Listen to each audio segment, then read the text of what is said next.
Assalamualaikum warahmatullahi wabarakatuh. Alhamdulillahirabbil alamin.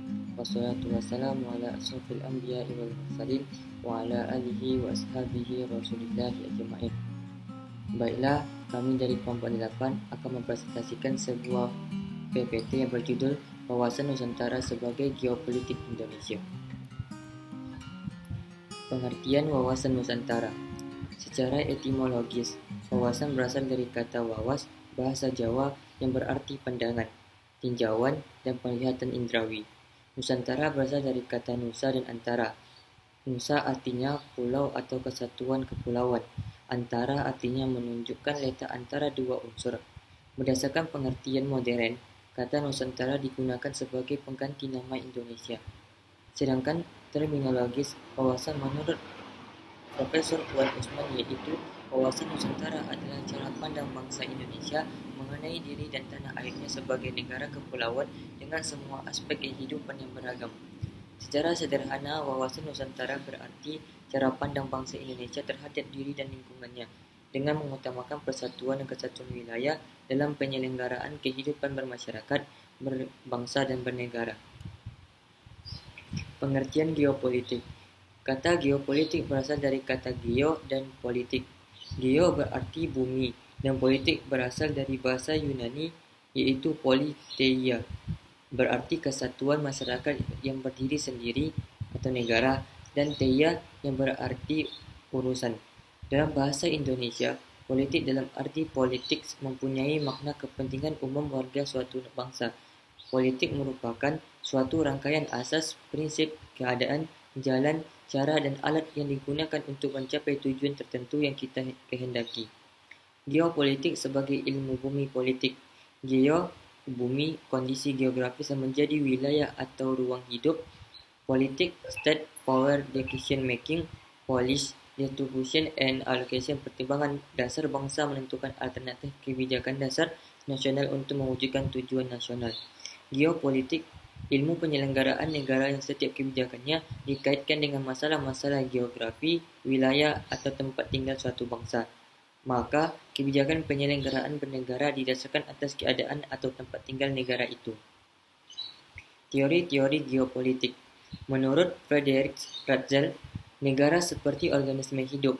Pertumbuhan negara mirip dengan pertumbuhan organisme yang memerlukan Lebensraum. Teori dikenal sebagai teori organisme atau teori biologis.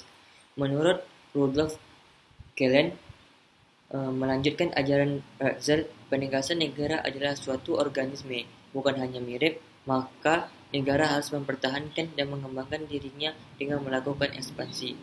Menurut Hartford Mackinder, teori daerah jantung adalah penguasaan daerah-daerah jantung dunia. Barang siapa yang menguasai daerah jantung, yaitu Eropa Timur dan Rusia, maka ia akan menguasai pulau dunia, yaitu Eropa, Asia, dan Afrika, yang pada akhirnya akan menguasai dunia. Menurut Alfred Thayer Mahan, perlunya memanfaatkan serta mempertahankan sumber daya laut, termasuk akses laut, kekuatan maritim. Barang siapa yang menguasai lautan, maka menguasai kekayaan dunia. Paham geopolitik bahasa Indonesia terumuskan dalam konsepsi wawasan Nusantara yang mana latar belakang tumbuhnya konsepsi wawasan Nusantara terdiri atas 3, yaitu aspek historis, kemudian segi geografis dan sosial budaya, dan terakhir segi geopolitis dan kepentingan nasional. Dengan cita-cita nasional yaitu negara Indonesia yang merdeka, bersatu, berdaulat, adil, dan makmur, sesuai dengan alinea kedua Undang-Undang 1945. Dan tujuan nasional yaitu salah satunya melindungi segenap bangsa Indonesia dan seluruh tumpah darah Indonesia.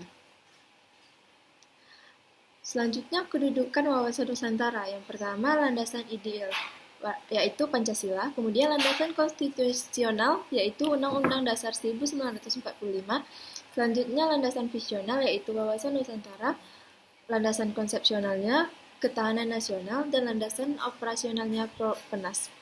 Unsur-unsur wawasan Nusantara yaitu yang pertama wadah. Wadah ini terdiri dari organisasi kenegaraan sebagai wadah kegiatan kenegaraan. Selanjutnya isi. Isinya yaitu aspirasi bangsa yang berkembang di masyarakat, cita-cita dan tujuan nasional. Realisasi aspirasi bangsa atau konsensus serta persatuan dan kesatuan atau kebinekaan. Selanjutnya tata laku yaitu interaksi wadah dan isi, yaitu tata laku batiniah atau semangat dan mentalitas, kemudian tata laku lahiriah, yaitu tindakan dan perilaku. Selanjutnya, masuk ke fungsi wawasan Nusantara. Fungsinya yaitu menjadi pedoman, motivasi, dan dorongan serta rambu dalam menentukan segala kebijakan, keputusan, tindakan, dan perbuatan bagi penyelenggara di tingkat pusat dan daerah maupun bagi seluruh rakyat Indonesia dalam hidup bermasyarakat, berbangsa, dan bernegara. Selanjutnya yaitu tujuan wawasan Nusantara, yaitu mewujudkan nasionalisme yang tinggi di segala aspek kehidupan bangsa Indonesia yang mengutamakan kepentingan nasional. Nasionalisme tinggi demi tercapainya tujuan nasional merupakan pancaran dari makin meningkatnya rasa, paham, dan semangat kebangsaan dalam jiwa kita sebagai hasil pemahaman dan penghayatan wawasan Nusantara. Kemudian geopolitik dan hukum kewilayahan, hukum dirgantara dan perkembangannya. Ruang dirgantara terbagi menjadi dua, yaitu ruang udara dan ruang antariksa. Ruang udara yaitu berada di atas suatu wilayah negara dan dikategorikan sebagai ruang udara nasional atau wilayah kedaulatan negara kolong. Selanjutnya ruang antariksa yaitu pemanfaatannya dikendalikan secara internasional dan tidak boleh dijadikan subjek negara kolong. Cukup sekian presentasi dari kami. Terima kasih bagi teman-teman yang sudah menyaksikan. Assalamualaikum warahmatullahi wabarakatuh.